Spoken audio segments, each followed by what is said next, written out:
Rapid reads club میں خوش آمدید۔ کیا کبھی آپ نے خود سے یہ سوال کیا ہے کہ آخر میری اصل صلاحیت کیا ہے؟ میں زندگی کس مقصد کے تحت جی رہا ہوں اور کامیابی صرف چند لوگوں کا نصیب کیوں بن جاتی ہے؟ آج ہم بات کریں گے معروف موٹیویشنل سپیکر اور مصنف قاسم علی شاہ کی مشہور کتاب اپنی تلاش کی، جو انسان کو اپنی ذات، اپنی صلاحیتوں اور اپنی منزل کو پہچاننے کا سبق دیتی ہے۔ اس کتاب اپنی تلاش کا اصل پیغام یہ ہے کہ ہر انسان اللہ تعالیٰ کی طرف سے منفرد صلاحیتوں کے ساتھ پیدا کیا گیا ہے۔ مسئلہ صلاحیتوں کی کمی نہیں، بلکہ انہیں پہچاننے اور استعمال نہ کرنے کا ہے۔ اکثر لوگ دوسروں کی نقل کرتے اپنی اصل پہچان کھو دیتے ہیں۔ وہ وہی بننے کی کوشش کرتے ہیں جو معاشرہ چاہتا ہے، حالانکہ کامیابی اس وقت ملتی ہے جب انسان اپنی فطرت اور صلاحیت کے مطابق راستہ خود اختیار کرے۔ اگر آپ خود کو نہیں جانتے تو دنیا کی کوئی کامیابی آپ کو حقیقی سکون نہیں دے سکتی۔ اپنی طاقتوں اور کمزوریوں کو ایمانداری سے دیکھیں، اپنی دلچسپیوں کو سمجھیں۔ جو کام آپ کو خوشی دیتا ہے شاید وہی آپ کی اصل منزل ہو۔ اس کتاب کا اگلا سبق ہے کہ خواب دیکھیں مگر عمل بھی کریں۔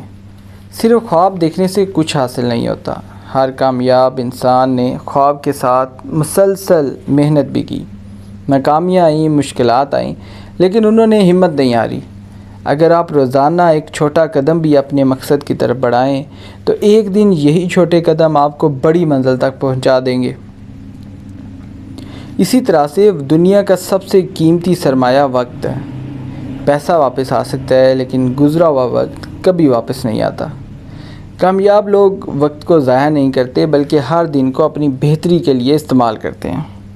اس کتاب میں قاسم علی شاہ ہمیں یہ بتاتے ہیں کہ اچھی عادتیں کامیابی کی بنیاد ہیں۔ انسان کی قسمت اکثر اس کی روزمرہ عادتوں سے بنتی ہے، جیسے کہ جلدی اٹھنا، کتابیں پڑھنا، نئی چیزیں سیکھنا، مثبت لوگوں کے ساتھ رہنا اور روزانہ اپنی بہتری کے لیے کچھ نہ کچھ کرنا۔ یہی کامیابی کے حقیقی راز ہیں۔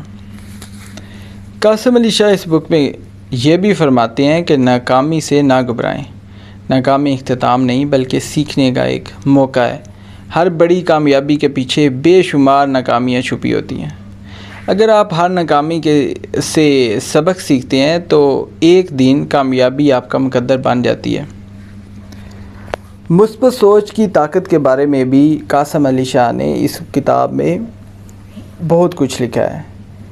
منفی سوچ انسان کی صلاحیتوں کو محدود کر دیتی ہے، جبکہ مثبت سوچ نئے راستے کھولتی ہے، اعتماد پیدا کرتی ہے اور مشکل حالات میں بھی امید زندہ رکھتی ہے۔ مثبت سوچ کا مطلب یہ نہیں کہ مشکلات نہیں آئیں گی، بلکہ یہ کہ آپ ان کا سامنا ہمت سے کریں گے۔ اچھی صحبت کے انتخاب کے بارے میں قاسم علی شاہ لکھتے ہیں کہ آپ جن لوگوں کے ساتھ زیادہ وقت گزارتے ہیں، آہستہ آہستہ ویسے ہی آپ خود بن جاتے ہیں۔ لہٰذا ایسے لوگوں کی صحبت اختیار کریں جو آپ کو آگے بڑھنے، سیکھنے اور بہتر انسان بننے کی ترغیب دیں۔ اس کتاب میں مسلسل سیکھتے رہنے کا ذکر بھی بار بار کیا گیا ہے۔ تعلیم صرف ڈگری حاصل کرنے کا نام نہیں ہے۔ اصل تعلیم یہ ہے کہ انسان پوری زندگی سیکھنے کا عمل جاری رکھے۔ ہر کتاب، ہر تجربہ اور ہر انسان ہمیں کچھ نہ کچھ سکھا سکتا ہے اور سکھا رہا ہوتا ہے۔ اس کتاب کے بارے میں اپنی ذات میں پر سرمایہ کاری کرنے کی بھی بہت بات کی گئی ہے۔ اگر آپ خود پر وقت اور محنت خرچ نہیں کریں گے تو کوئی دوسرا بھی آپ کی زندگی نہیں بدل سکتا۔ اپنی شخصیت، علم، اخلاق اور مہارتوں کو بہتر بنانا ہی سب سے بہترین سرمایہ کاری ہے، قاسم علی شاہ کے بقول۔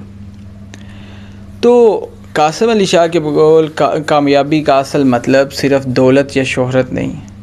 حقیقی کامیابی یہ ہے کہ آپ ایک اچھے انسان بنیں، دوسروں کے لیے فائدہ مند ہوں، اپنے والدین کا سہارا بنیں اور اللہ تعالیٰ کی رضا حاصل کرنے کے لیے کوشش کریں۔ اب ہم بات کرتے ہیں کتاب سے حاصل ہونے والے اہم اسباق کی، جیسے کہ خود کو پہچانیے، بڑے خواب دیکھیے، روزانہ عمل کیجیے، وقت کی قدر کیجیے، اچھی عادتیں اپنائیے، ناکامی سے سبق سیکھیے، مثبت سوچ رکھیے، اچھی صحبت اختیار کیجیے، مسلسل سیکھتے رہیے، اپنی ذات پر سرمایہ کاری کیجیے۔ اگر ہم آج کی کتاب کو کنکلوڈ کریں تو ہمیں آج کی کتاب اپنی تلاش میں یہ سبق ملتا ہے کہ خود کو پہچاننے اور بہتر انسان بننے کی ہمیں ہر بندے کو دعوت دینی چاہیے۔ اگر آپ اپنی زندگی میں مثبت تبدیلی لانا چاہتے ہیں تو اس کتاب کے پیغامات پر عمل کرنا شروع کر دیں۔ اگر آپ کو یہ خلاصہ پسند آیا ہو تو ویڈیو کو لائک کریں، اپنے دوستوں کے ساتھ شیئر کریں اور مزید بہترین کتابوں کے خلاصے دیکھنے کے لیے ہمارے چینل کو ضرور سبسکرائب کریں۔ Thank you very much for listening.